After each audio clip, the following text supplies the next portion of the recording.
And now let's introduce our Venetian walking tour guide, Daniela, and she's going to take us on a walking tour, and we filmed it just for you. And we'll spend the first few hours walking with our wonderful guide, Daniela. You are too kind. Good morning. Introduce you to Daniela. Okay, good morning to everybody. First of all, welcome to Venice. It's the first time that you are in Venice for you all. So we'll go wandering through Venice and to discover this wonderful town. Okay, so we change just a moment our position. We go to the field because the structure of the town of Venice is constituted by 117 islands. All these islands are separated by canals and are linked by bridges. In town we have 401 bridges. We have only one square, St. Mark's Square. So if you get lost in Venice, don't worry. You ask for St. Mark's Square and you are sent nearby because your hotel is near St. Mark's Square. Otherwise, if you can't find it, you become Venetian, but we are pleased of it. Okay. And all the other open spaces are not called squares, they are called campo. During the tour I have to tell you a lot of Venetian words, so at the end of the tour you speak Venetian, okay? So campo, fields in English, because in the past they were really fields. So we begin our tour admiring the wonderful field of the theater of Venetian. Okay, can you follow me this way? Thank you. And as you can see here, there are no fields to cultivate. So the Venetian based their economy on sea trade relations with the countries that were situated in the eastern part of the Mediterranean Sea. So it was from the Orient, above all from Constantinople. Constantinople was the capital of the Eastern Roman Empire, the actual Istanbul, and from the Orient in general, that the Venetian brought a lot of precious goods, spices, perfumes, clothes, carpets, gold, silver, that came from the Orient. All these products were sold in Venice, in the area of Rialto that we are going to visit in a few minutes. And it was the means through which the Venetians succeeded in becoming very rich. Later on, they became very powerful through war, too, because they had to conquer a lot of territories for their trade, of course. Behind you, you can see the most important theater that we have in town, La Fenice.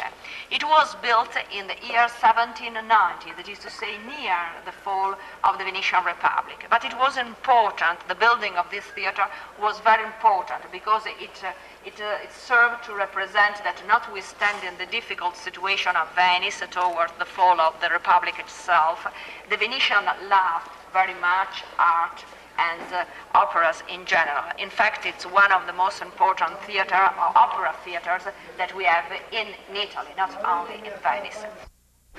The chief of the Venetian Republic was the Doge.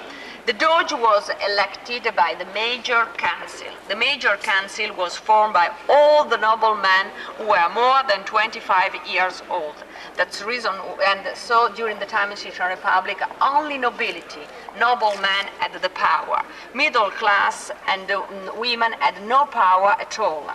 So it was the schools were the means through which the people who belonged to the middle class could gather. So schools were the place where the people who were devoted to a saint gather. For instance, in this case, it's the school of San Fantine, that is to say the people who were devoted to this saint. Or it was the gathering place of the people who had the same job, or people who came from the same country. For instance, in Venice, we have the church of San Giorgio degli Schiavoni that belonged to the people who came from the upper part of Yugoslavia, and Yugoslavia belonged to the Venetian Republic. So you have realized that schools in the past had not the same meaning that we use nowadays for children, but they were gathering places in general. Okay, are there any questions? No, I think. So we go to see other interesting things. Nice. And a noble Venetian family lived in this palace, in a palace Contarini. That is to say, it belonged to a very important Venetian family, but you can see the palace of the family. But the most interesting thing is the staircase. Till the 15th century, the staircases in Venice were external. And this is one of the last. Later on, they built staircases inside, in the inside of the houses. This is one of the last that was built in the 15th century and one of the most beautiful. It's called the staircase, the Scala del Bovolo in Venetian. The bovolo is a snail because it has the same shape of a snail that is going upstairs. It has some oriental influences too.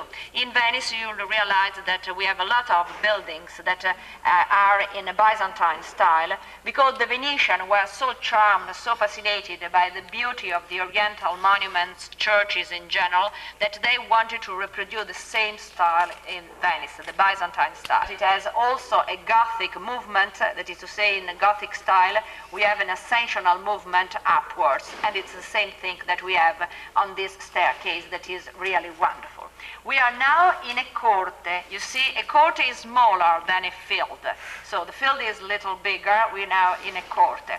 And in the central part of the corte, you can see the well. The well served in the past to have fresh water, because Venice is built on the water, but we have the water coming from the Adriatic Sea. So in our canals, we have salt water. And so to have fresh water, current water to drink, how did they do the Venetian? They built a cistern in every field of Venice or inside the different palaces that we have in Venice. The cistern was completely covered with clay, so the water entered through the rain. It was the water that came from the rain that entered in this cistern. It was filtered through the stones and the sand that were situated at the basis of the well, and the water could be taken off. Now all the wells are closed, of course, because they are dangerous.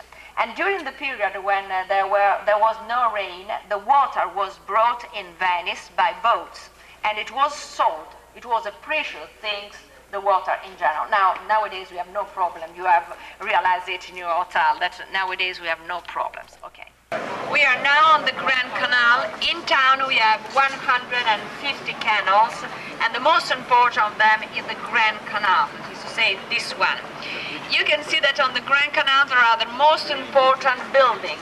In the past, all these buildings all were completely covered with marbles or were covered with a fresco, so they were completely decorated. On the canals you can see the Venetian gondolas. So all the gondolas are made in wood, while the first part is made in iron.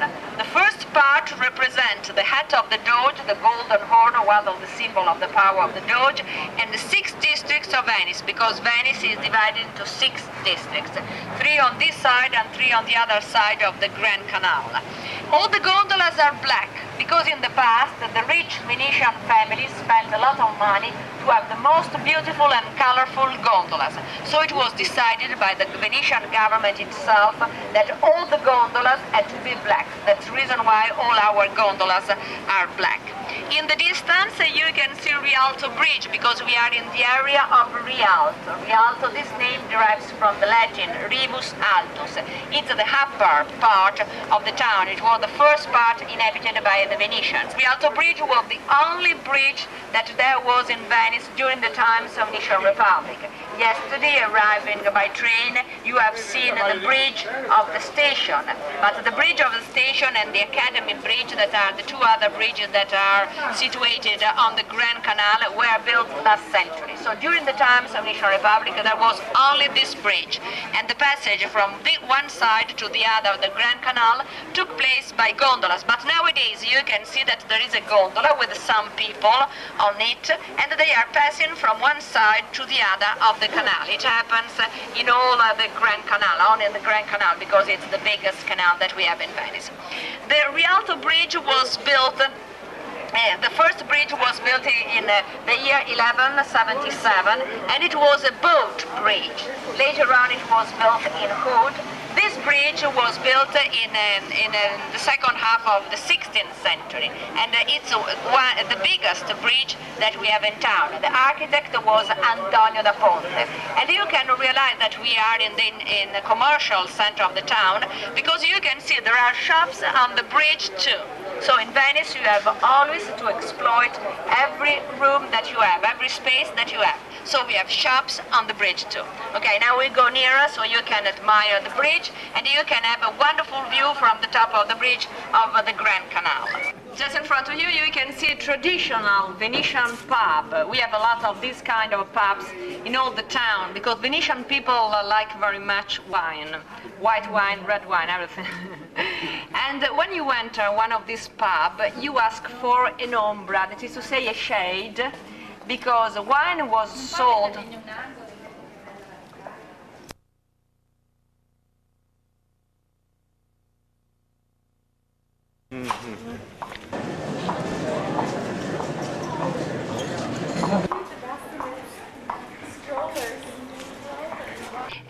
We are in the houses, near the houses of Marco Polo. That is to say, Marco Polo families lived in these houses. Marco Polo was the most important of our merchants, and he lived in the 13th century. In the second half of the 13th century, he made a very long journey as far as China, a journey that lasted more than 25 years.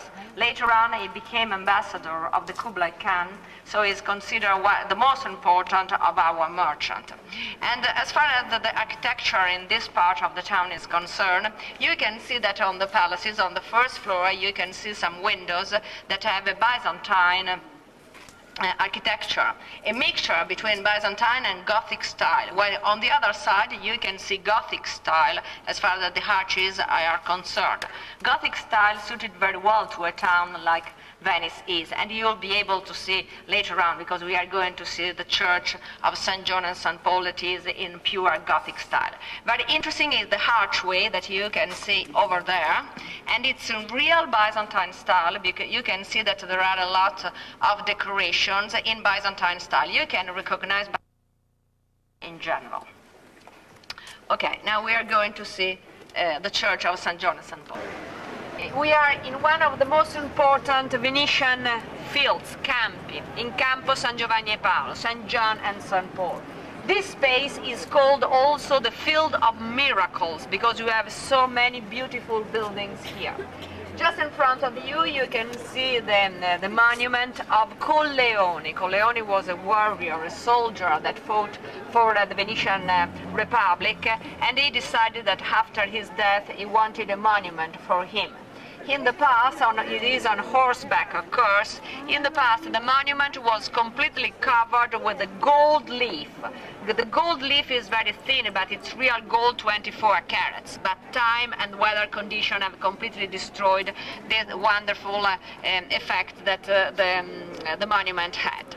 On the other side, behind me, you can see the Scuola of St. Mark. I have explained to you what a scuola is, and this in the 15th century there were a lot of schools in Venice, more than 250, but we had only 6 great schools, and one of the great school was the School of St. Mark. That's the reason.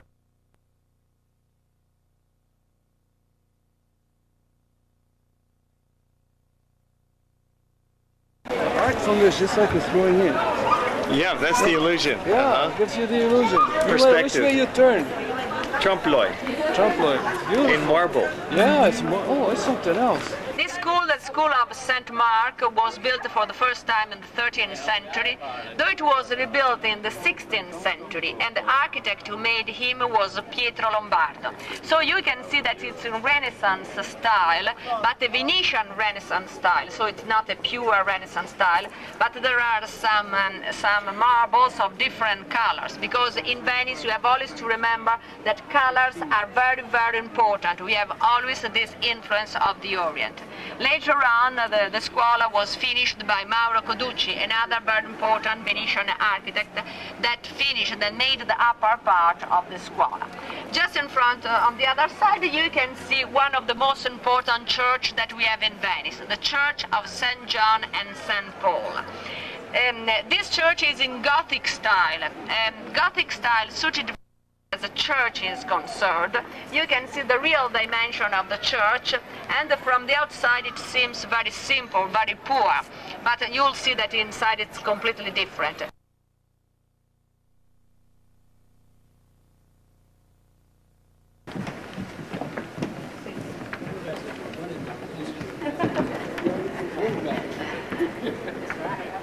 The church is almost 100 meters long, and in the transept it's almost 50 meters large. The 5 big pillars support the ceiling that is a cross-vaulted ceiling that is typical of Venice in general.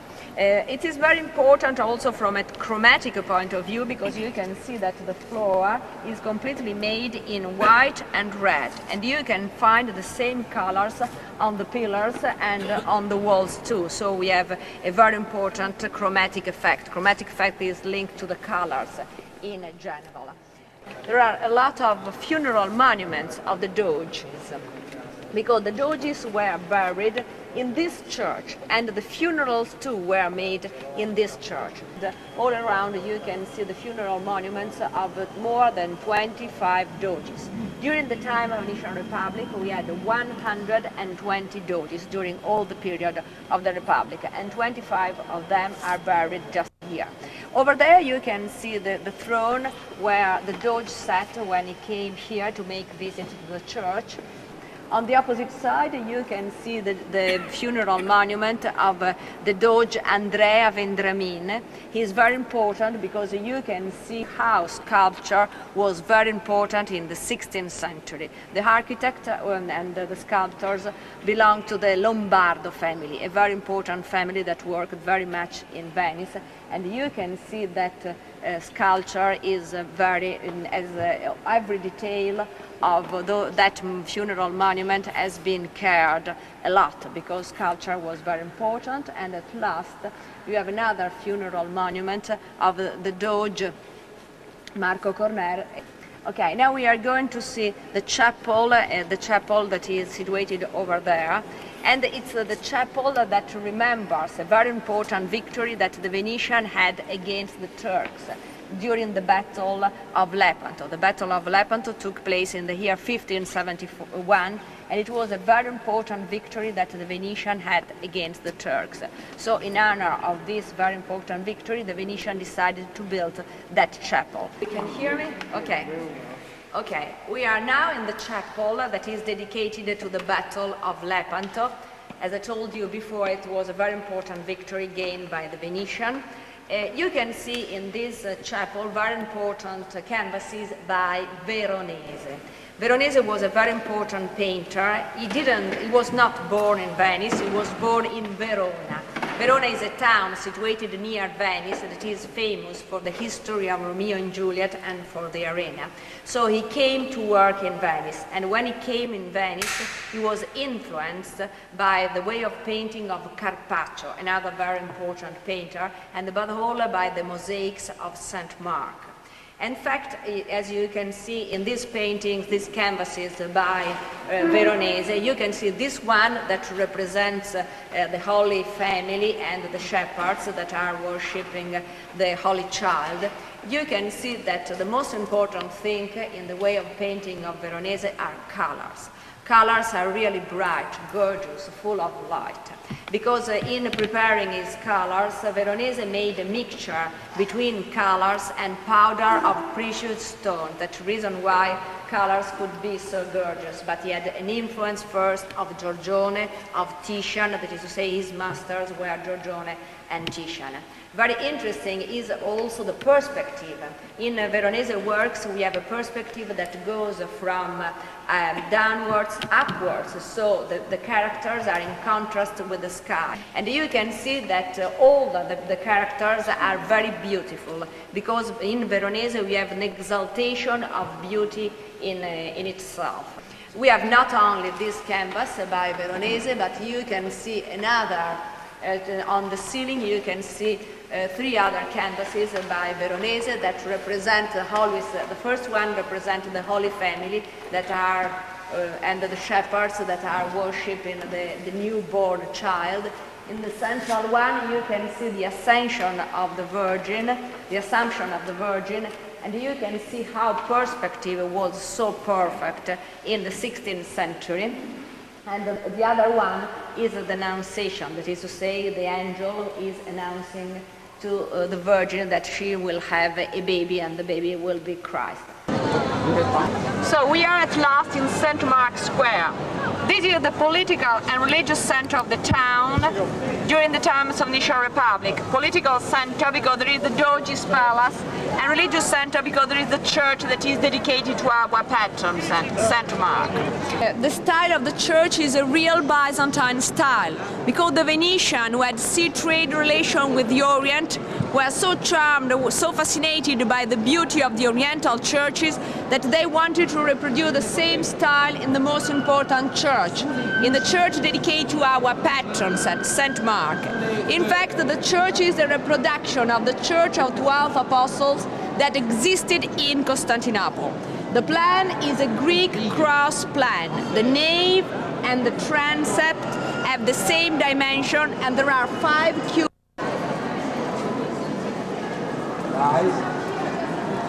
Ma dove vanno i tuoi? Scappa via, tua figlia.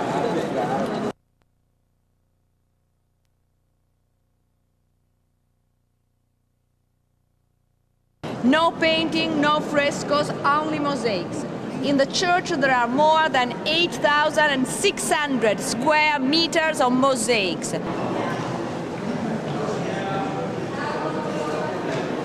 There are very few windows, but there is the light. Now we are going outside, we are going to see the Doge's Palace, okay? Okay, this way.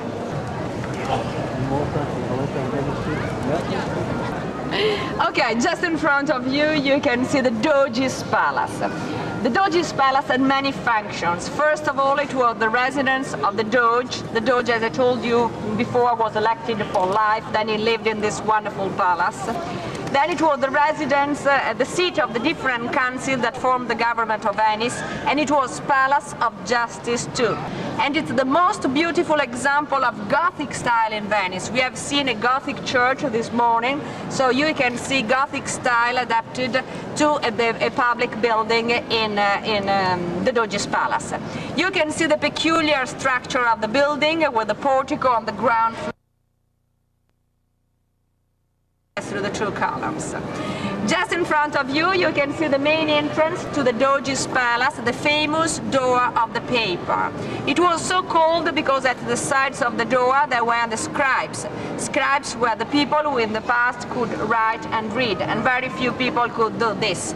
In the central part you can see the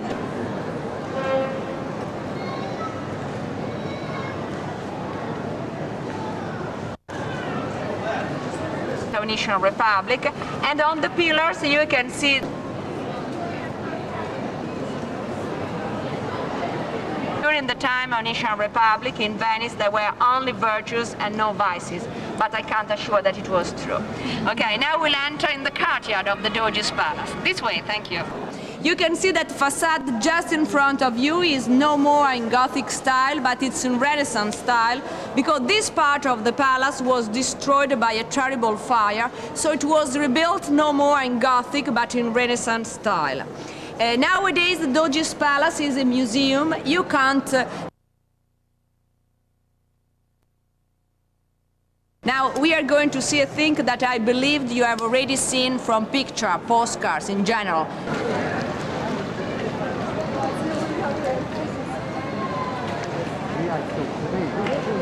And they built that bridge that was later on called Bridge of Sighs because only prisoners passed through the bridge or to go to prisons or to go to the Doge's Palace to have the trial.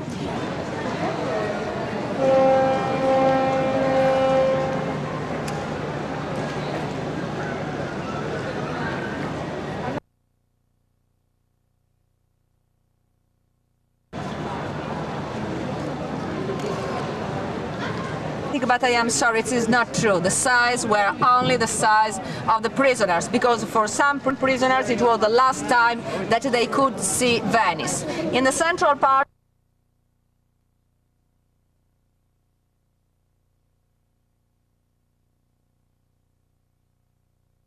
a long period, so you must speak Venetian. So it's the church of Santa Maria della Salute. It was built in the year 1630 to thank the Virgin. now my work is finished, the tour is finished. I thank you very much. Ciao to everybody. Ciao. Thank you, you're very kind.